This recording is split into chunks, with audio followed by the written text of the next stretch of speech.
आज हम पढ़ेंगे preposition at. Use of at का रूल नंबर 1।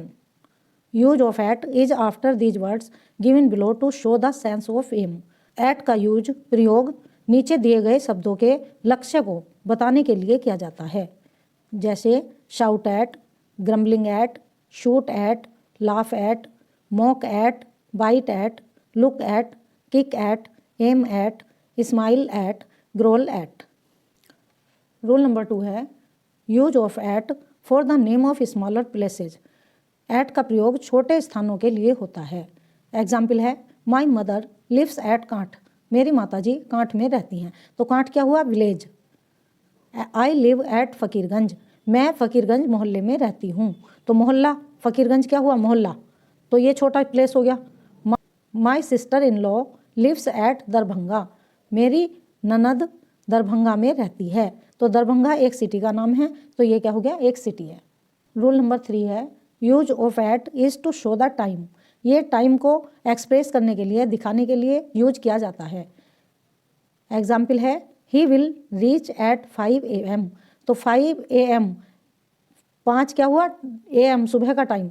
तो एंटी मेरिडियम, इसको कहते हैं एंटी मेरिडियम। तो इससे पहले किसका यूज हुआ? एट प्रीपोजिशन का।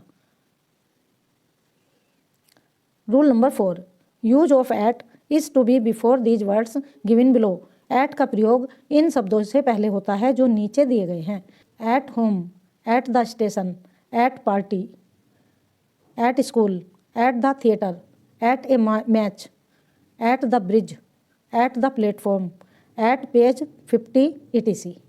Rule number 5 use of at is before time indicator words.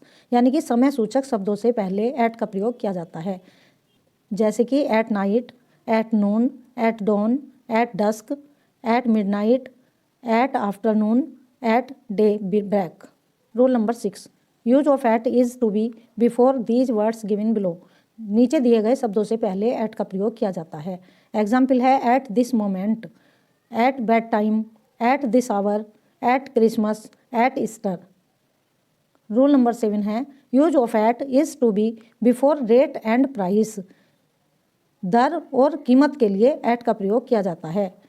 Example है नंबर 1 मिल्क सेल्स एट ₹60 ए लीटर। 60 रुपये में 1 लीटर दूध बिकता है। ही गोट दैट बुक एट ₹50। उसने 50 रुपये में एक किताब खरीदी या ली।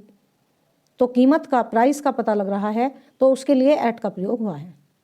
Rule number 8 use of at is for express temporary action. किसी अस्थायी कार्य को दिखाने के लिए एट का प्रयोग किया जाता है। एग्जाम्पल है ही इज एट वर्क। वह कार्य में है।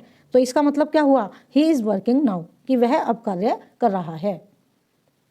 रूल नंबर 9 एट का प्रयोग उम्र और चरण के लिए किया जाता है, से पहले किया जाता है। एग्जाम्पल है my grandmother died at the age of 60। मेरी दादी माँ 60 वर्ष की उम्र में मर गई। I left college eight 25। मैंने 25 की उम्र में कॉलेज छोड़ दिया।